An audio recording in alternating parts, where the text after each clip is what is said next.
Shalom, this is Rabbi Izzy, and I'm talking about this past week's Parsha, Parshat Bo, that I delivered this Devar Torah yesterday at Shul, and want to provide it here for you as well. Our Parsha this week contains the last three plagues, culminating in the death of the firstborn, when we're finally going to be set free by Pharaoh and allowed to leave Egypt. But before we go, Hashem gives commandments to us. He commands us to eat unleavened bread in commemoration of this event, that we are to tell our children the story of what happened in this great momentous redemption. Even the Gentiles who are in our midst are to celebrate the Passover. He tells us that because of the death of the firstborn, we are to consecrate the firstborn males of both humans and our beast. And then we come to this very strange commandment. This commandment is about donkeys. And we see this in Exodus 12 and 13. He says, "You shall set apart for Hashem every issue of the womb, every first issue of the womb. Every male firstling that your cattle drop shall be Hashem's." The word here used, behemah, often translated as cattle, but really it means more domesticated animals, and more specifically, kosher animals. But then it goes on to say, "And every firstborn donkey you shall redeem with a sheep. And if you do not redeem it, you must break its neck." This is called Peter Chamor. The commandment is the redemption of the Peter Chamor. This is Hebrew, which means like the donkey who opened the womb, this firstborn male donkey. But why a donkey?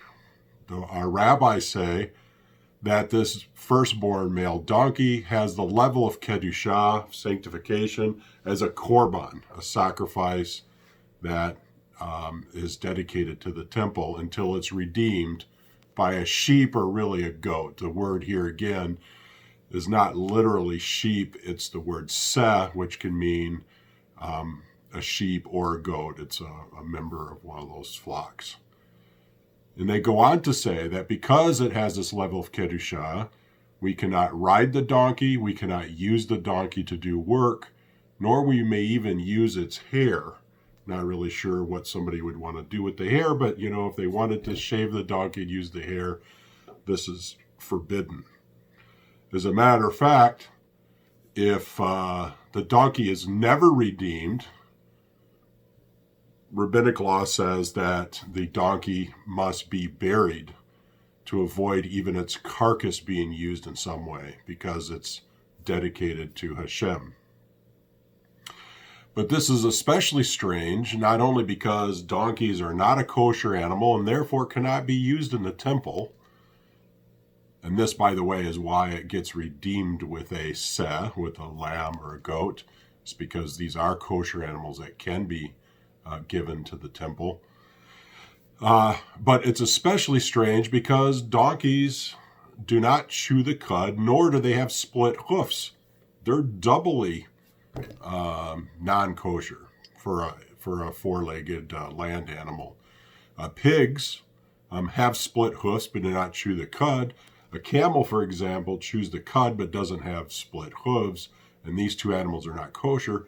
But the donkey has neither one. It's like doubly non-kosher animal. So why does it get this special commandment around it for it to be redeemed? And not used until it is properly redeemed. It's because of this that the Zohar, this mystical text that we have within our tradition, says that the donkey is the symbol of ultimate impurity because of its double non-kosher qualities.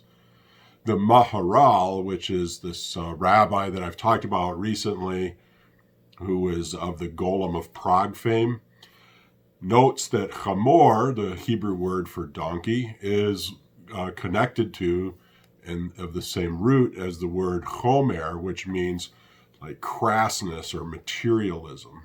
And so the donkey is like this symbol of being completely consumed with the affairs of the world and not listening to Hashem, not listening to his laws, his Torah, and so it's symbolic of like a total rejection of God and his ways. Rashi gives his answer to why the donkey is rewarded, and he says that with this special commandment, he says that the donkey is rewarded because it was the donkeys that carried our goods out of Egypt for us. So you remember the Egyptians gave us clothing and gold and silver and things like this, and the donkeys were the beast of burden that carried this stuff out. Ibn Ezra, who was roughly a contemporary of Rashi, he also lived around the year 1000 CE. He lived in Spain, however, whereas Rashi lived in northern France. He disagrees. It says, Rashi, there's no need to make up this idea that the donkey is the one that carried the goods. The simple fact is it was the only non-kosher beast that the Israelites had at the time. And this is why it gets mentioned and called out, especially in the text. But our tradition also says that a donkey is basically the symbol of materialism and obsession with the world and rejection of Hashem, is basically symbolic of Egypt and the Egyptians. And there's a hint to this in the text. If we continue reading on in our passage, it says, when your son asks, why are we doing this? You give them this answer. When Pharaoh stubbornly refused to let us go, Hashem slew every firstborn in the land of Egypt and the firstborn of both man and beast. Therefore I sacrifice to Hashem every first male issue of the womb, but I redeem every firstborn among my sons. And here it's making this connection to Pharaoh being the stubborn like a donkey rejection of Hashem's call on him to set Israel free, to turn from his materialistic ways, his obsession with keeping these people as slaves, and his idolatry, ultimately really his idolatry as well, calling him away from this. But yet Pharaoh refuses, and therefore he is donkey-like in his behavior. He is symbolically standing for the one who ultimately completely refuses God's will and will not bend to his will. This donkey-like trait, I think, is what we have in the world today. We are in a world of willful disobedience to any kind of standard of holiness, any kind of standard of behavior. Is a completely hedonistic culture that we are in now, where I get to define what is right and wrong, and there are no external standards upon me. If the donkey represents Egypt, then the lamb that redeems the donkey can stand for Israel. The lamb is obedient and follows the shepherd and does what the shepherd wants. And this is what Israel is called upon to be and to do. They listen to Hashem, they leave Egypt, and merit therefore to receive God's Torah and to be brought to the promised land.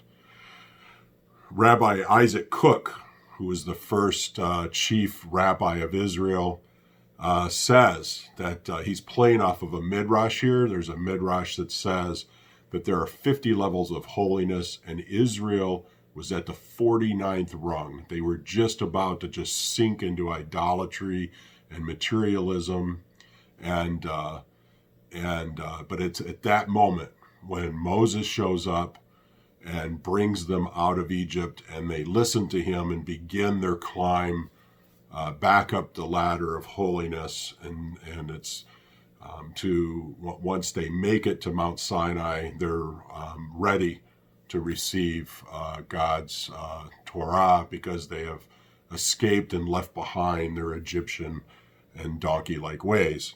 So he's playing off of this midrash. He's also playing off another midrash that says that when the children of Israel were leaving, the angels couldn't tell who were Egyptians and who were Jews. That the Jews looked so much like the Egyptians in their clothing and their behavior, that they couldn't sort them out. They couldn't tell the difference. So what does Rabbi Isaac Cook say? He says that Israel sunk so low that they looked like a donkey. The angels not being able to sort them out. But there was still that kernel of holiness there. There was that kernel of lamb-like obedience that was within them. And at this last minute, they're snatched out of the fire, so to speak, and they turn away from their donkeyness and accept the yoke of heaven from Hashem. Israel is meant to be this antidote to stubbornness. It calls the world to Hashem in obedience to him.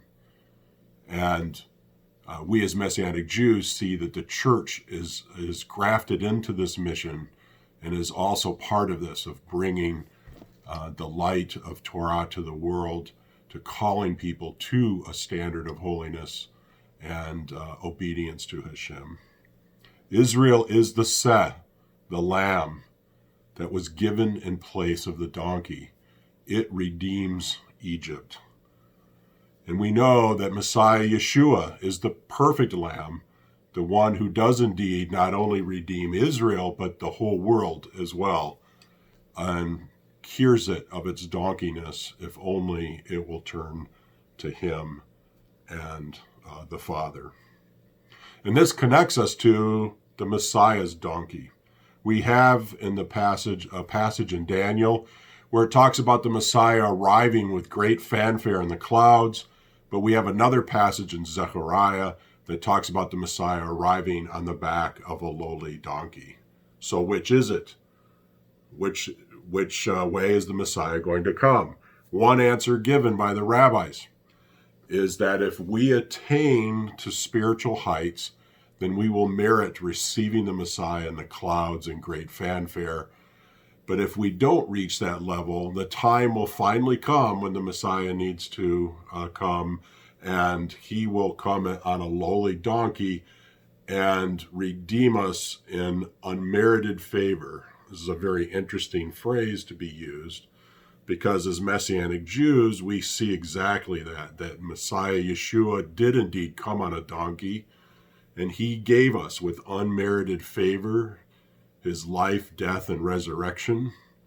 And he is the one who died for our donkeyness. But we are also anticipating Messiah Yeshua returning in the clouds with great fanfare as the reigning king. And it's those who merit seeing that because they have turned away from their donkey ways and have become his lambs, that they will be able to see this.